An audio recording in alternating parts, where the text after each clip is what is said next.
You're listening to eCommerce Fastlane, the podcast show to help you build, manage, grow, and scale a successful and thriving company, powered by Shopify. Listen to real conversations with partners and subject matter experts as they share proven practical strategies, platforms, and the best Shopify apps to help you accelerate your business. The time is now for you to improve efficiencies, grow revenue, profit, and lifetime customer loyalty. Please welcome your host, startup founder and strategic advisor, Steve Hutt. Well, welcome back to another episode of eCommerce Fastlane, and I'm your host, Steve Hutt. And today I'm thrilled to have Philip on again. He's been on the show, I don't know if this is his third time, second time. Yeah. I don't know. It's been quite a bit. A company that he owns is called Arka or Arka Packaging or Arka Inc. I'm not sure the name. But anyways, Arka really is, he's a visionary entrepreneur. He is definitely, in my opinion, has kind of revolutionized kind of like the packaging industry. Let me give a little bit of backstory before he can jump in here. But I believe he was part of Y Combinator. He's an alum there. He's also been a Forbes 30 under 30 kind of honoree. And, he's really involved in really understanding the fact that the post-purchase experience is super important for D2C brands. Part of it is the packaging part and eco-friendliness and the visual appeal and the types of packaging that's available for D2C brands, but he's also involved in the size optimization business too, and understanding about the carbon footprint and having the proper size box for the packaging, I think is really important because then that turns into cost savings. And so as I want to talk today to Philip again today about just, I believe he really is reshaping the packaging landscape, the sustainability innovations I think that have happened since it's been a year and a bit since I've had him on. And so I'm looking forward to kind of unpacking all of that and kind of understanding kind of where Arka fits and how it can help you as a D2C business. So hi, Philip. Welcome again to eCommerce Fastlane. Dude, Steve, thanks for having me again, man. This is awesome. Oh, yeah. I mean, so let's talk a little about kind of what's happened since the last time we spoke, because my recollection is, okay, Arka is like the leader as far as like, and if you go to arka.com, you can actually take a look and see all the poly mailers and all these different things and eco-friendly boxes and the design things. You've done a lot and some big bad brands use you. You've also done some education with Shopify. So I think inside Shopify, there is an academy course about packaging and the post-purchase experience. But then you also have technology now where you're connecting either to wholly owned warehouses or ideally into some of the biggest 3PLs in the world.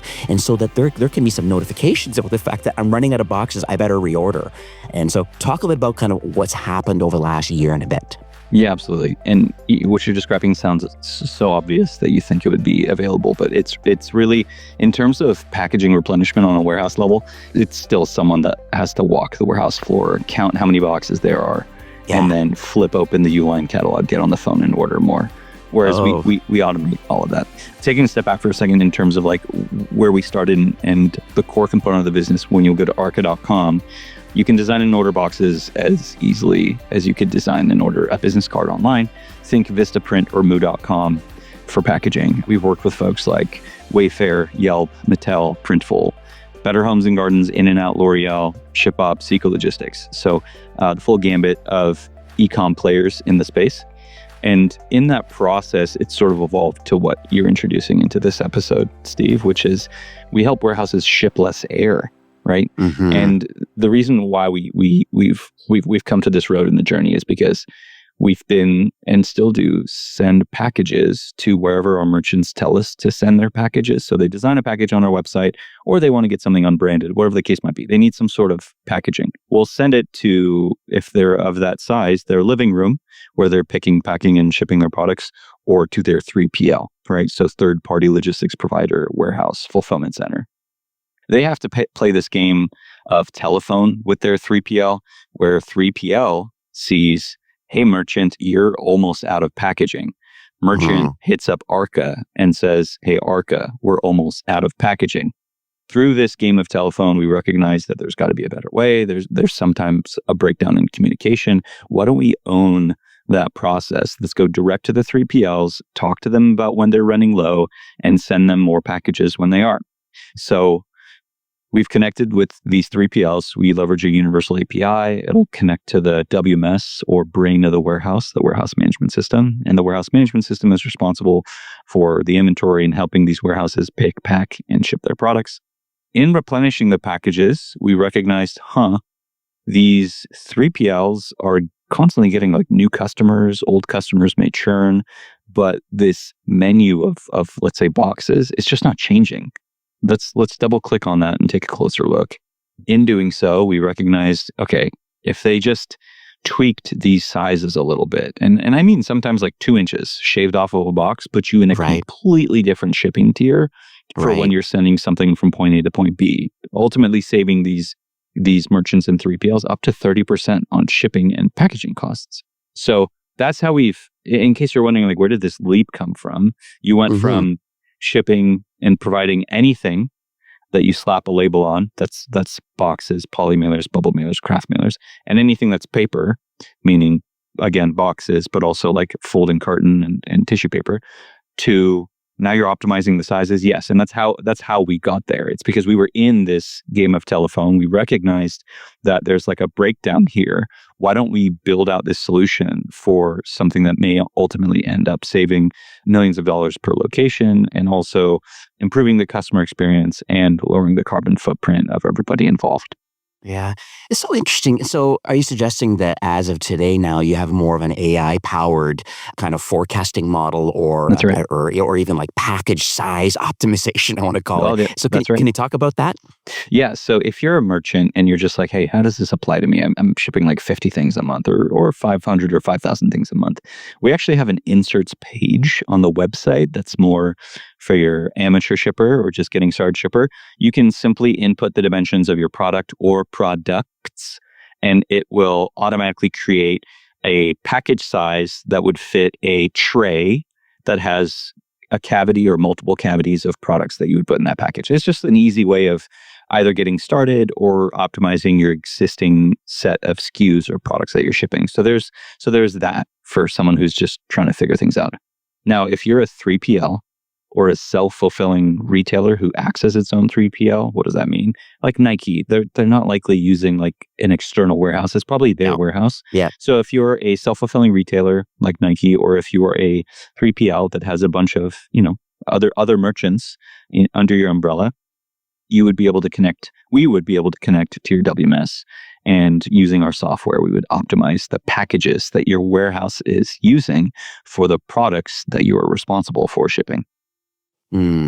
So interesting. So I guess you're thinking like Allbirds or, there's quite a few brands out there, like big bad brands that are on Shopify that they definitely don't have a 3PL. They have their own warehouse and they have their own technology. Then now they may be buying technology from some of the major players. They probably haven't reinvented the wheel, but still, because of your API now, you're able to connect directly to there. And so I guess there's two parts to it. Their OMS, their order management system or their warehouse management system is kind of doing what it needs to do from a pick, pack, and ship perspective. But where do you fit into the workflow? Because obviously there's the forecasting model. Oh my God, I'm running out of boxes. I better send a ping over to, and what you mentioned already, and so that Arka can fulfill that order and have them back in time at whatever warehouse, because you understand the forecasting of it. But then the flip side is there's technology, I guess, working along with you guys, and whatever WMS or OMS they're using, you're able to then help select the appropriate box based on what is actually being ordered. Exactly. So right now, first off, I don't want to dismiss the fact that there are a ton of great companies out there and warehouses out there that have their own what's called cartonization solution. And that's just a fancy way of describing the Tetris game that happens when they say, what am I shipping and which box should it go in? That's all good and great. And by the way, you can never force anyone at a packing station to do one thing versus another. But here's the key component here. What are the options of packages that they're choosing from to make that decision? That's where we come in. We come in at a layer even further outside of the, hey, what am I going to put this in? I want to make sure that of what they're responsible for shipping in, we give them a set of box sizes that actually reflect what they're shipping. And that's where there's not many solutions out there, and certainly no solution that will be able to determine when you're about to run out of that package and if that package needs to cease to exist. So for example, if a 3PL gets, let's say, Herman Miller as a customer, or better yet, they lose Herman Miller as a customer, which is a furniture company. If they're no longer shipping products that that can fit a chair, what do you think they're going to be doing? Do you think that the speed of which someone is ordering boxes is going to recognize that we should stop ordering boxes that fit chairs in it? No, they're just going to repurpose those boxes and put a bunch of stuff in there. And that's why you get something from Amazon in a package that's too big. Whereas what we're able to do is determine, does this package still make sense? Or rather, does this current set of packages still make sense? Should we swap some out? Should we bring new sizes in? Should we push volume to another size that actually fits these new customers that are entering into the system? Because when you look at it from a warehouse perspective, hopefully, it's a very volatile and high velocity exchange of products and customers that are coming and going. And if that's the case, your menu of box sizes needs to follow that same pattern, and rarely, if ever, does it. It's really like the most progressive warehouses, Steve, that we've talked to, are maybe changing and asking the question, what am I shipping and what am I shipping it in, like once or twice a year. And in 6 months' time, you don't think they're going to get a new customer or an old customer is going to leave? Of course. But the package sizes stay the same. And that's where we're constantly running in the background and determining what sizes should be offered at this location. I see. So let's talk a little bit about sustainability, because I think a lot of brands have sustainability goals. And I think, can you talk a bit about how brands are able to kind of balance the premium packaging, unboxing experience, but then also pair it with their sustainability goals? Yeah, absolutely. And by the way, the funny thing is that you would think that just because something is more sustainable, that it's going to be more expensive. Not necessarily. And there are some hot phrases out there that might be fashionable when you see like biodegradable or compostable. Right. But I kind of need to emphasize here that a post-consumer recycled is probably the best material you can use for, let's say, polymailers or bubble bags. And what that means is that it's made of a material that was your fresh, never recycled material polymailer, but it's since been recycled and it's no longer recyclable, meaning that it is now a material that's at the end of its life and it will go to landfill, and it should go to landfill. And your purchasing of that post-consumer recycled material polymailer or bubble mailer is voting with your dollars of saying, I do support the system of recycling because I understand that this was recycled, right? Versus what can sometimes happen, you buy compostable mailers for the product that you ship to your customer.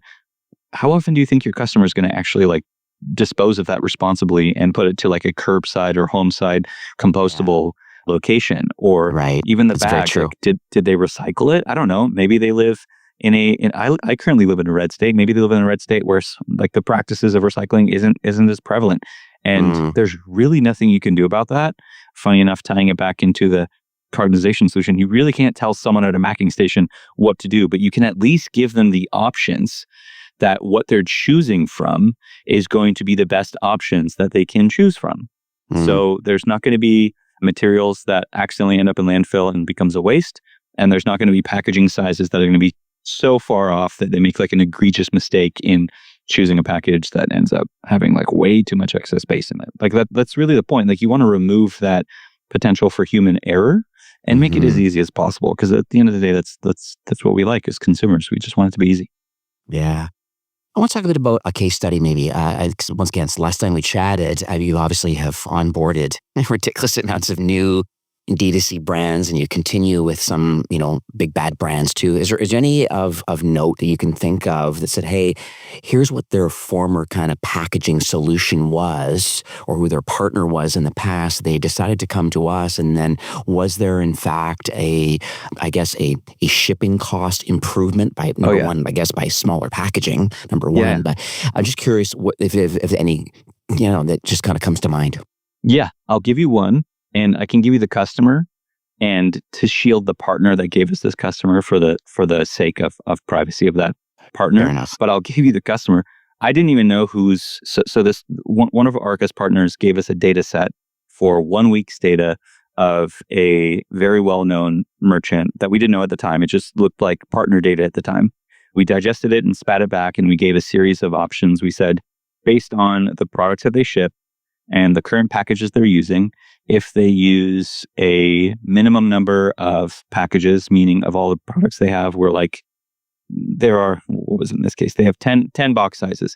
They could, at the very least, use 10 box sizes to ship all the products that they're currently sending out the door.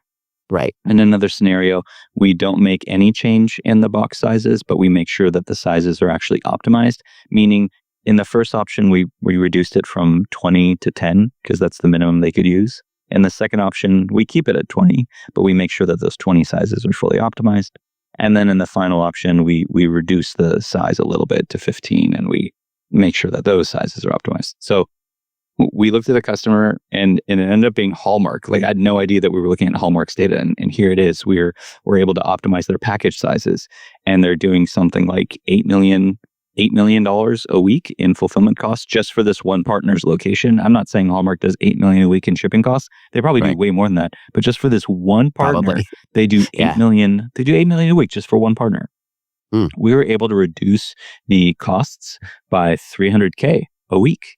And that's a sizable amount just by changing the sizes, just changing the package sizes. Okay. So that changes the cost per package, which roughly is, single digit percentage of the cost. The real cost comes into the shipping costs. As I was saying earlier, a 9 cubed box is cheaper than a 12 cubed box, but it's significantly cheaper to ship just because of how you get dinged on different rates that you get from USPS, FedEx, or depending on where you are, USPS. I think I said USPS, UPS, FedEx, USPS, DHL, whatever. So saving, it was pretty cool to see that we could save Hallmark like $10 million a year with this output. So it's a very meaningful change for even the largest of companies when you're able to make this optimization. And think about the war chest that someone like Hallmark has to throw at this problem and solve it themselves. But there's so much more that's prioritized above this from like an operations standpoint. And also the why now of our business kind of lends itself to making this easier than ever. Leveraging AI, leveraging a universal API to connect to any of these WMS systems. Like, a lot of this wasn't even available a year ago. So, I was recently listening to a talk that was talking about AI where 6 months ago, let's say ChatGPT response in terms of how accurate it was at like roughly 60%. Now it's at roughly like 70 to 80%. Think about what it's going to be like a year from now. So this is super relevant for us to tap into this technology and be able to determine the best output for what we're trying to solve, which in this case is packaging costs and shipping costs for warehouses, for merchants.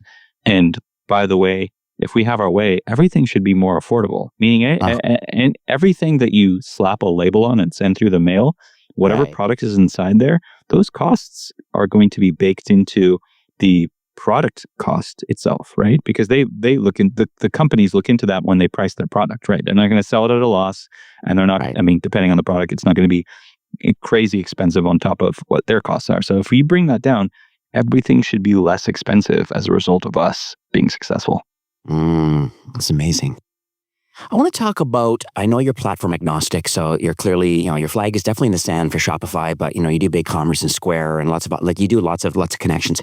And then your various warehouse management systems you connect to, which I think is great. And then all the major 3PLs like the ShipBobs of the world and all that, and Pacquiao and all that. Okay. So my next question is about is like the mindset around your tech partners, because I think that's one thing that some people are a little bit wary, I guess, when they kind of choose to have a new partner as part of their tech stack. Totally. And so my thought to you is what are you doing around like logistics partners or fulfillment partners and stuff like that, and how Arka integrates with them? Because I just want to make sure that you're playing nicely with someone's existing kind of partners or tech stack. Totally. Also love that you did the shout out to Pacquiao. Yeah. The founder of Pacquiao is an advisor and dear friend of Arka's. Shout out to Nicholas. Shout out to Nicholas Daniel Richards. And in terms of the integration side, we leverage a universal API that essentially acts like Plaid does to financial institutions. They've built this integration, this bridge for companies like ours to these warehouse management systems. So shout out to fellow YC alum founders at Trackstar. So Trackstar from AMS and Amazon all the way to Walmart, Whiplash, and Zenventory, and all the letters of the alphabet in between. They've built out these integrations, and they've made it easier for us to essentially like get those tailwinds of how they're being able to make progress with those technology pieces that the 3PLs have decided to switch to, integrate with, and as a result have that open door for us to walk through to create and establish that integration.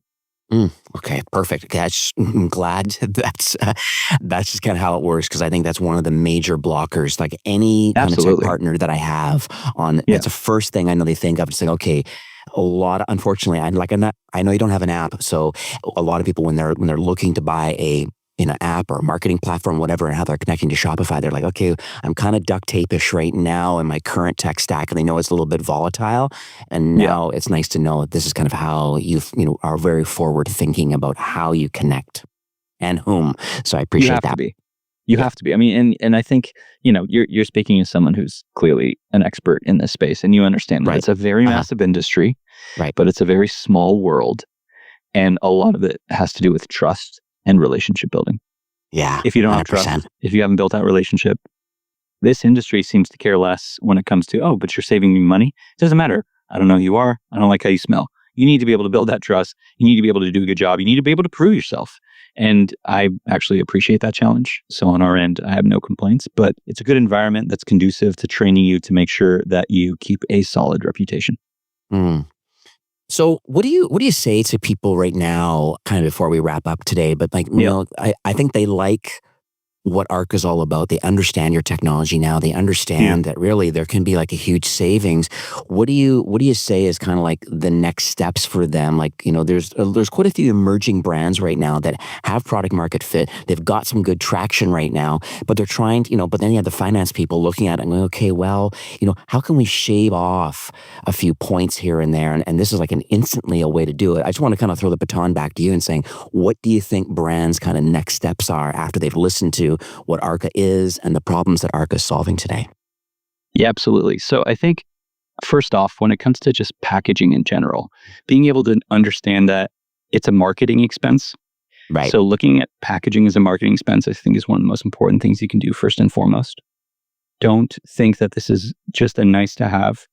It very much so is replacing the in-store experience. It's an extension of your brand. It's an extension of your values and what your company stands for.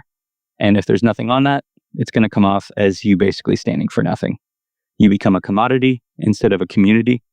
So having an exclamation point at the end of something bold that describes what's important to you, I think first and foremost is and should be a priority. Furthermore, just iterating. I think that's important for anyone in any industry, no matter what they're building. Don't wait to launch. Don't wait to make changes. Make those changes. Get out in the wild and see what people say. And then lastly, when it comes to optimizing sizes, it's actually so easy to be able to just save money by determining what the best way to ship something is. And Arka can help with that. All right. I love your saying, be a community, not a commodity. I love that. I think the unboxing experience really is key. I mean, it's funny, even today alone, I had a package delivered. Oh, actually a couple. So I had something from Amazon come and they have in their own box, which is kind of odd. They actually have an option saying, do you want to hide what's in the box so people, porch pirates, don't get to see what's actually being delivered? Do you want to have it hidden in an outside Amazon box, which is kind of doubling things up? It's kind of like not so eco-friendly, but anyway.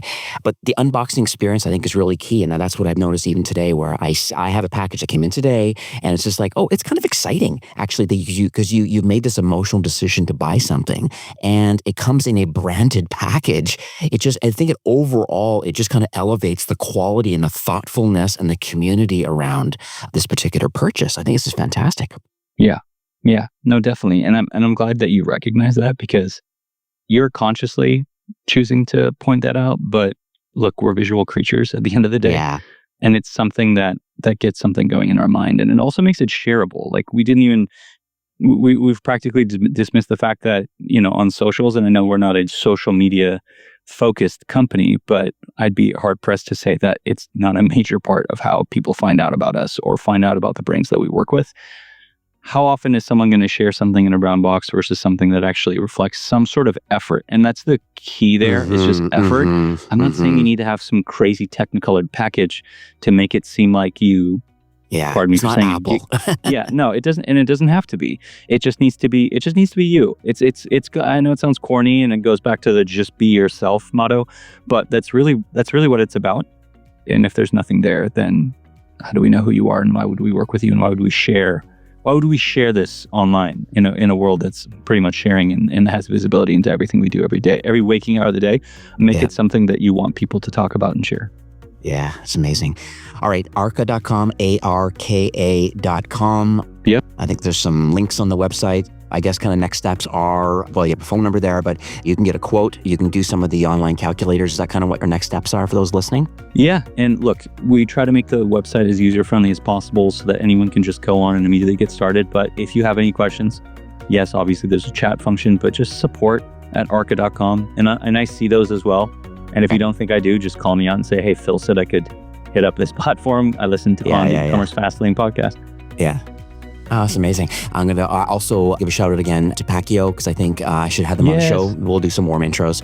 Congrats on some fundraising and funding rounds and all these kind of fun things that are happening in your life. Wish you tremendous continued success.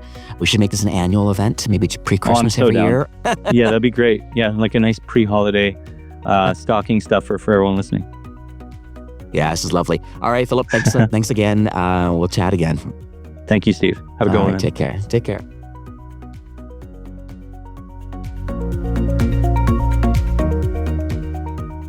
Well, that's it for today's episode. I'd like to thank you personally for being a loyal listener of eCommerce Fastlane. It's my hope that this podcast is offering you a ton of value through growth strategies, tactics, and exclusive insider tips on the best Shopify apps and marketing platforms, all with my personal goal to help you build, manage, grow, and scale a successful and thriving company powered by Shopify. Thanks for investing some time today and listening to the show. I'm so proud and excited that you have a growth mindset and are a constant learner. I truly appreciate you and your entrepreneurial journey. Enjoy the rest of the week and keep thriving with Shopify.